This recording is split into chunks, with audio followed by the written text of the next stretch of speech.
Meus prezados irmãos, vamos abrir a palavra de Deus em Lucas, capítulo 5, versos de 27 a 32. Lucas, capítulo 5, versos 27 a 32. O Evangelho de Lucas, ele tem uma peculiaridade, porque ele foi escrito para as classes menos favorecidas da época.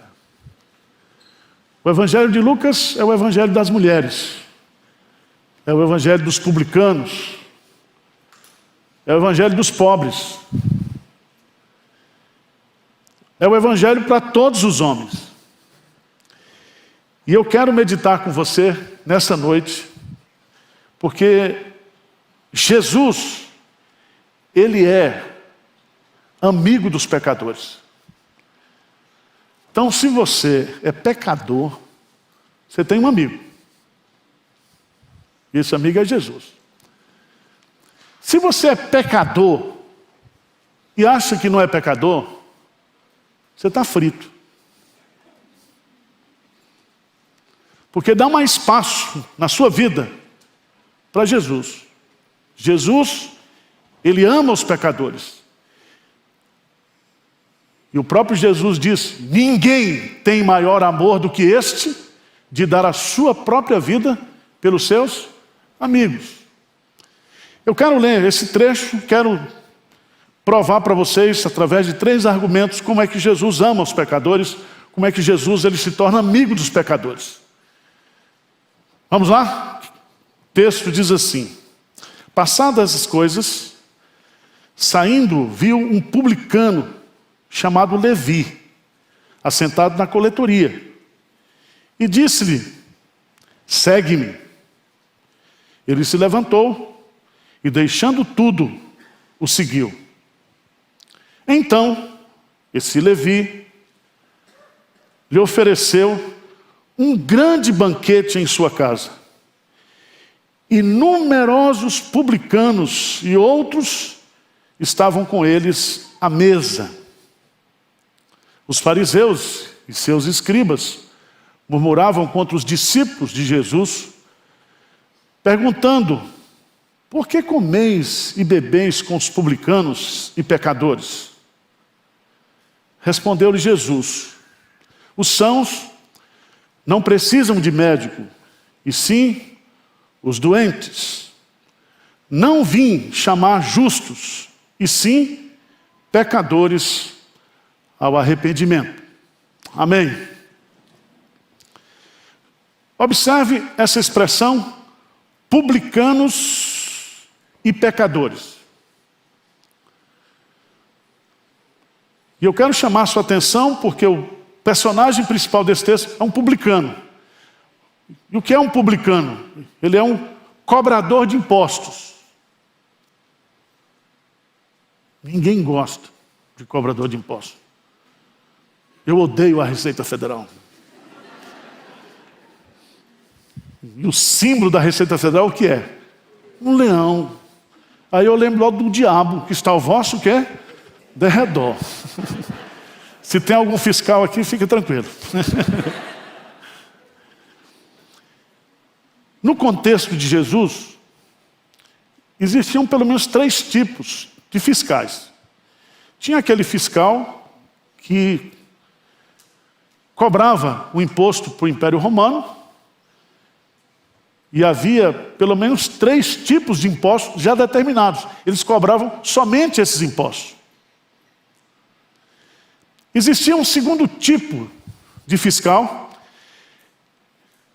que ele trabalhava de forma ambulante. Ele montava a sua coletoria na estrada, em qualquer lugar.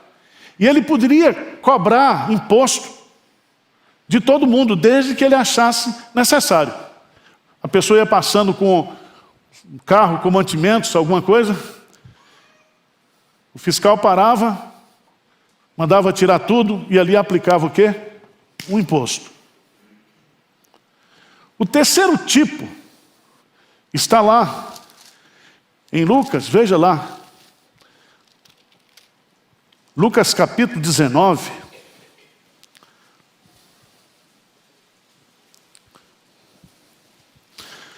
Esse homem chamado Zaqueu.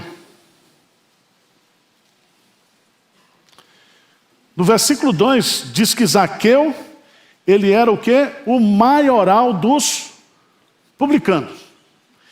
Ele não somente cobrava imposto, governo, ele não somente poderia ser essa função de um fiscal ambulante, mas além de fazer isso, ele podia, ao cobrir a cota de impostos para o Império Romano, ele poderia então enriquecer-se cobrando impostos das pessoas. E se você observar, esse pessoal tinha uma atração por Jesus muito grande. Veja lá, por favor, em Lucas capítulo 15.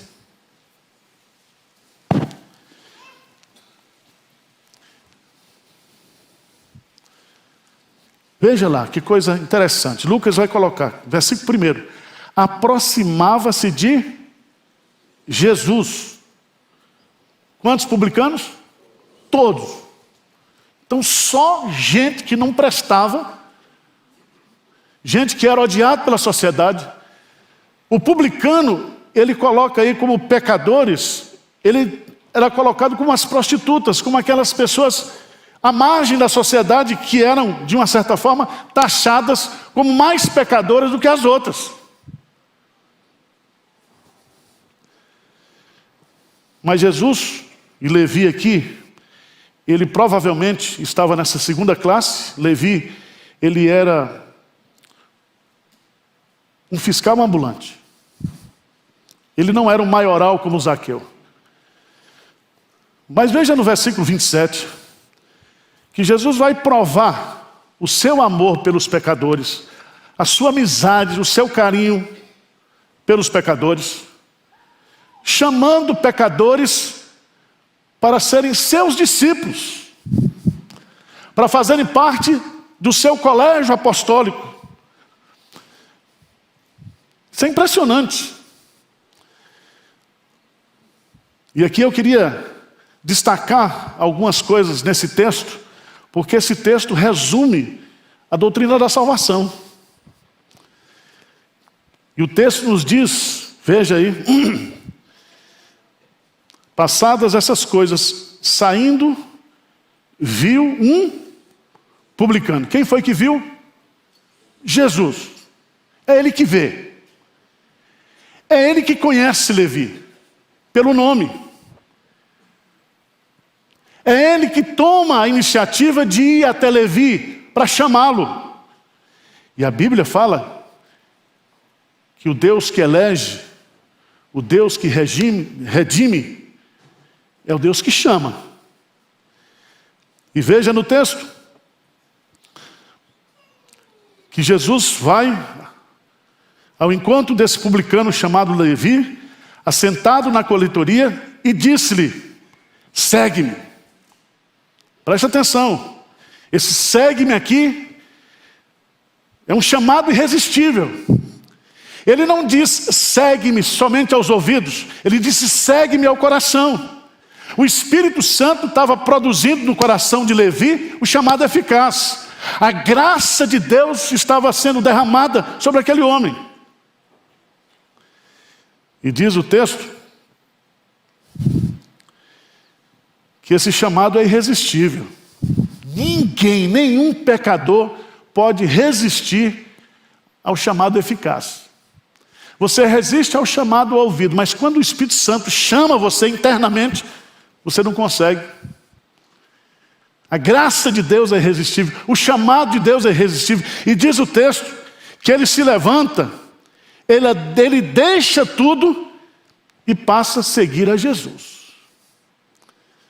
Veja que coisa interessante nesse texto, porque Levi vai ter o seu nome trocado para Mateus, e Levi, esse publicano, vai escrever o Evangelho de Mateus.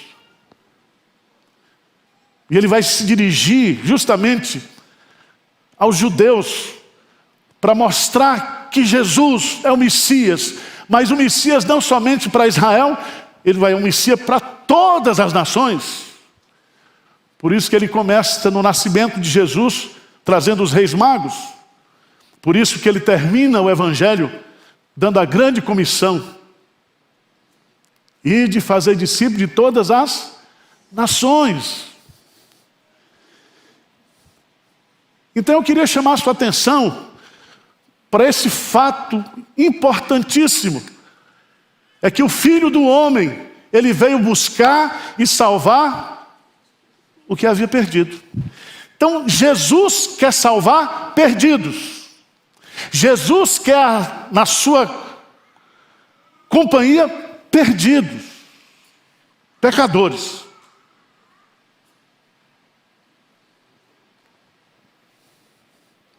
Tem muitos crentes hoje que se diz crente, mas não quer se misturar na igreja, porque a igreja só tem fariseu. O primeiro fariseu que tem aqui é você. A igreja, ela é a comunidade de pecadores. Só entra na igreja quem é pecador. Só é redimido pela graça de Deus pecadores. E Jesus chama pecadores para fazerem parte da sua igreja. Mas não somente isso, para serem os pilares da igreja, para serem usados pelo Espírito Santo para escrever as Escrituras Sagradas. É pecador, é pecador. Mas em segundo lugar, Jesus chama pecadores para segui-lo, para serem seus discípulos. Mas Jesus também tem comunhão com pecadores. Veja que no versículo 29, todo crente novo tem fervor evangelístico. Tem ou não tem? O crente vai ficando velho, vai perdendo fervor evangelístico. Primeira coisa que Levi faz, como uma nova criatura, como alguém que é um discípulo de Jesus, diz o texto, que ele faz um grande banquete. Não foi pequeno não, um grande banquete. E quem é que ele chama? Quem é que ele chama? Os fariseus? Os saduceus? Os escribas? Não. O que é que ele diz aí? Versículo 29. Então lhe ofereceu Levi um grande banquete em sua casa. Agora veja o detalhe do texto. E numerosos o quê? Publicanos. Numerosos. Tem crente que quando se converte não quer mais contato com os outros publicanos. Ele agora é santo. Isso é uma inversão de valores. Porque a partir do momento que você é convertido, que você é um pecador regenerado, você tem que amar aqueles pecadores que não estão regenerados. E tentar apresentar para esses pecadores a pessoa de Jesus Cristo. E aqui nesse texto, numerosos publicanos e outros estavam com eles o quê? À mesa. E o que significa isso? Estar à mesa com Jesus significa ter comunhão com Jesus. A refeição mais importante para o judeu era o jantar, a ceia no final da tarde. Jesus diz assim: eis que estou à porta e bato. Se alguém abrir, entrarei, cearei com ele e ele comigo. O cear aqui é comunhão.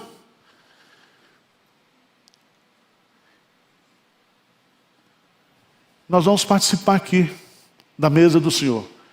Para quem é essa mesa? Só para pecador. Se você hoje for comer o pão e beber o cálice e não entender que você é um pecador, e se você não examinar a si mesmo e pedir perdão pelos seus pecados, purificação pelos seus pecados, você não é digno de participar da mesa, porque essa mesa é para pecadores, não é para santo. Vocês estão entendendo ou não?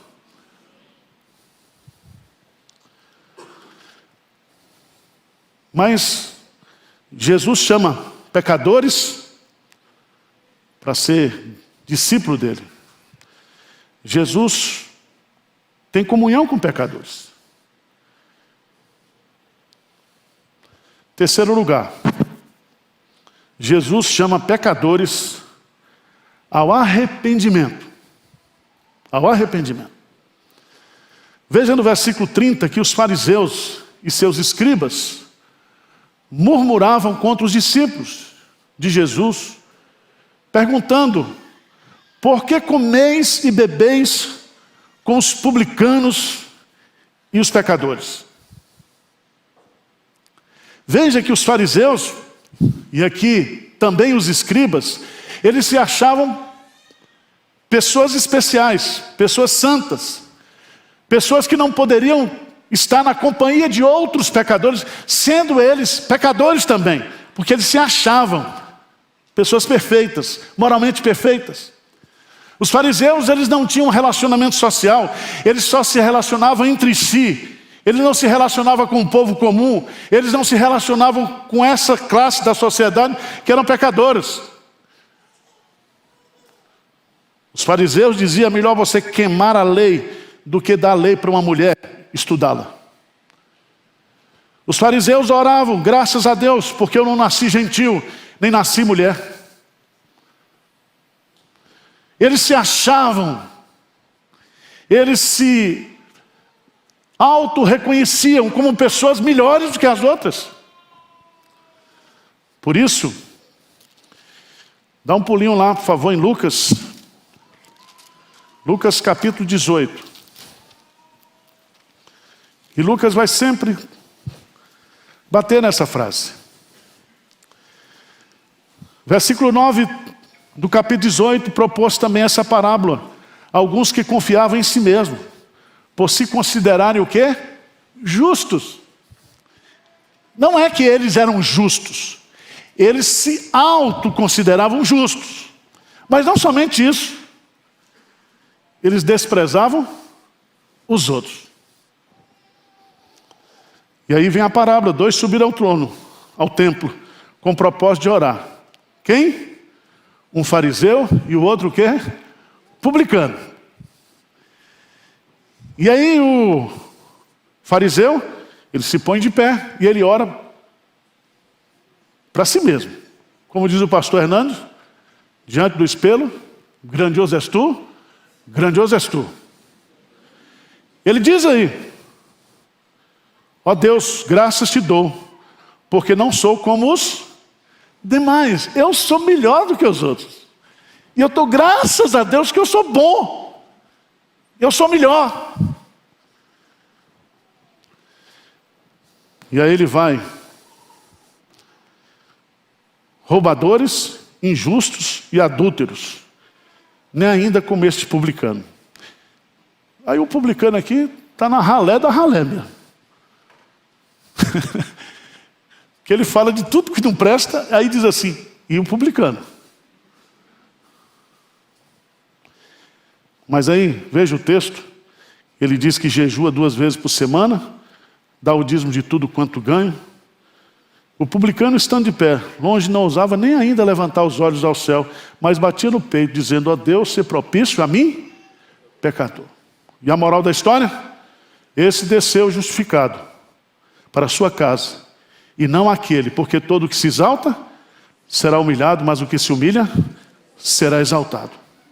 Lição para mim e para você, meu irmão. O fato de nós sermos todos pecadores, a Bíblia diz que não há um justo sequer.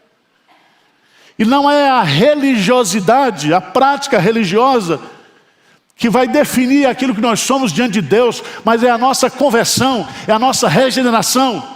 É o fato de eu e você sermos novas criaturas em Cristo Jesus. Isso é que faz a diferença. E quando você entende o que é a salvação de Deus em Cristo Jesus, não há espaço para você achar que você é melhor, que você é superior. Aliás, você tem que orar todo dia: não me deixes cair em tentação, mas livra do mal.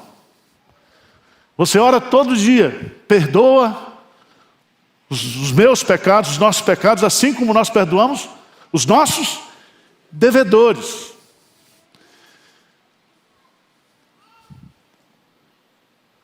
Jesus então vai dar a resposta. Os discípulos de Jesus foram questionados. Jesus dá a resposta. Respondeu Jesus: os sãos não precisam de médico, e sim os doentes. Não vim jamais, não vim chamar justos, e sim pecadores ao arrependimento. Preste atenção que Jesus vai dizer que o pecado, ele é uma doença. Uma doença hereditária, uma doença incapacitante, uma doença repugnante, uma doença poluente, uma doença contagiosa, uma doença profunda, uma doença mortal. Todos nós, pecadores, somos doentes. A doença que existe em mim e você é o pecado e a causa de todas as outras enfermidades. Mas tem gente que está doente e acha que não está doente. Aí não vai para o médico. Quando você tem os sintomas da doença, a primeira coisa que você faz é procurar o quê? Um médico. E o médico aqui é Jesus. Ele é um médico. Porque a lei que foi dada a Moisés dava o diagnóstico da doença. A lei aponta o pecado, a lei mostra o pecado. A lei faz uma revelação daquilo que eu sou e daquilo que eu não posso cumprir. E pela lei de Moisés, ninguém será justificado diante de Deus. A lei revela o pecado que está em mim, a doença que está em mim. Mas Jesus é o médico.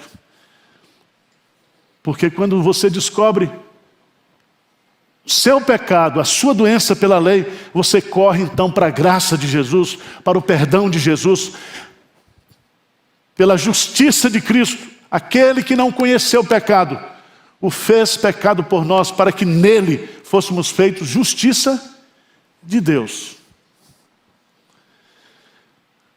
Jesus é o médico que erradica o pecado, que tira o pecado, que destrói o pecado, que mata o pecado. O profeta Isaías diz: pelas suas pisaduras fomos nós sarados, curados, completamente, instantaneamente, eternamente. Nós somos pecadores que convivemos com a presença do pecado, mas em Cristo Jesus nós já estamos curados. E um dia Ele enxugará dos nossos olhos toda lágrima, e não haverá mais dor, sofrimento, tristeza, e estaremos com Ele para sempre.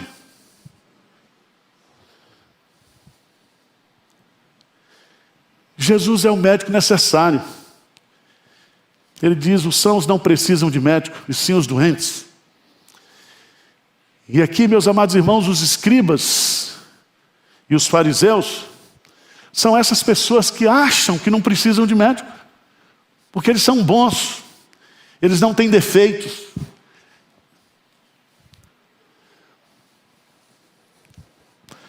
Mas o que eu acho lindo nesse texto é que Jesus chama pecadores, Jesus tem comunhão com pecadores, mas Jesus chama pecadores ao arrependimento. Jesus ama o pecador, se aproxima do pecador, mas a sua intenção é que esse pecador seja transformado, que haja uma mudança, que haja arrependimento, que haja abandono de pecado, que haja fé nele. E é tão interessante, porque ele diz: não vim chamar justos, e sim pecadores. E qual é o exemplo aqui do contexto? Levi. Então Levi é, diante daquele público, um exemplo de que Jesus Cristo veio chamar pecadores ao arrependimento. Quando o maioral dos publicanos se converte também, ele diz lá: se tenho defraudado alguém, restituirei 4 vezes mais. E Jesus diz: não, hoje veio salvação a essa casa. Porque esse publicano também, ele é filho de Abraão. Ele é herdeiro da graça, da promessa de Deus.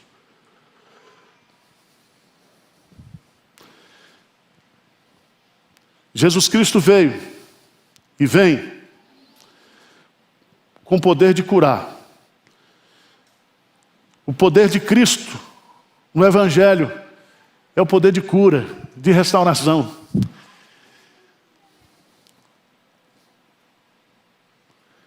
Veja lá, e eu vou encerrar.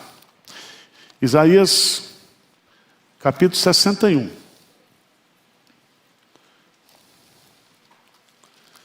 Isaías, capítulo 61. É Jesus. Ele está dizendo: o Espírito do Senhor Deus está sobre mim, porque o Senhor me ungiu para pregar. Então Jesus, ele diz: eu sou pregador. Mas ele diz também que ele vai pregar boas novas aos quebrantados. Quem são os quebrantados? Aqueles que se reconhecem o quê? Pecadores, doentes, que precisam de arrependimento, que precisam de transformação, que precisam de mudança de vida. Mas ele diz também que Jesus é o médico. Ele veio, ele foi enviado, enviou-me a curar os quebrantados de coração. Quem cura é médico.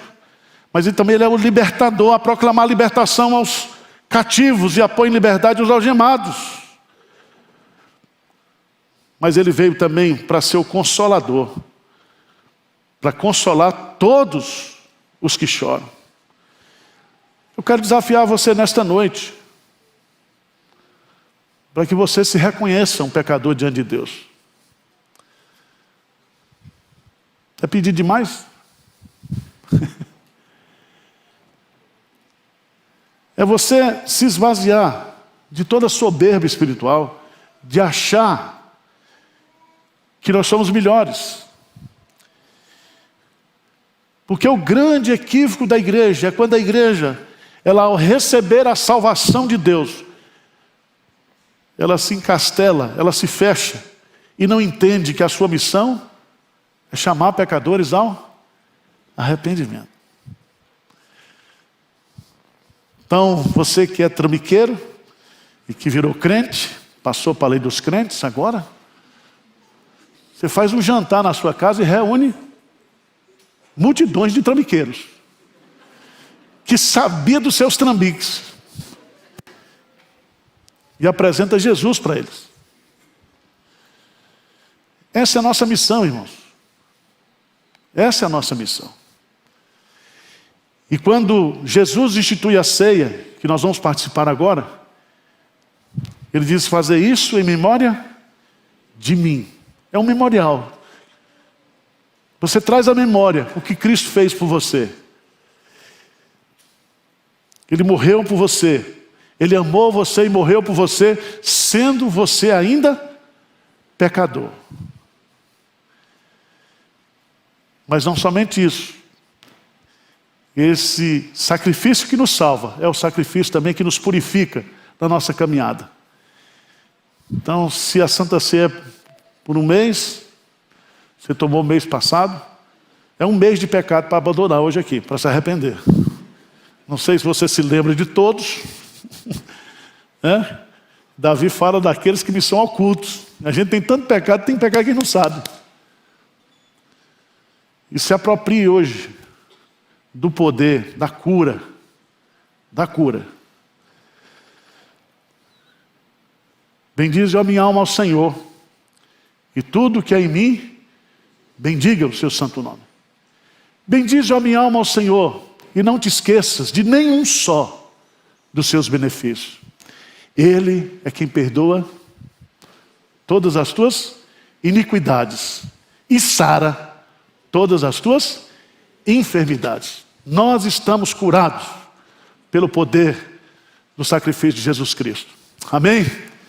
Então você é um pecador salvo. Amém? Você é uma nova criatura. O seu passado já não tem mais valor. Nós lutamos contra a presença do pecado, mas nós já estamos livres do poder do pecado, da escravidão do pecado. E o perigo para todos é morrer em seus pecados. Mas nós não estamos morrendo em nossos pecados. A Bíblia fala, aqueles que morreram em Cristo. Estamos nele.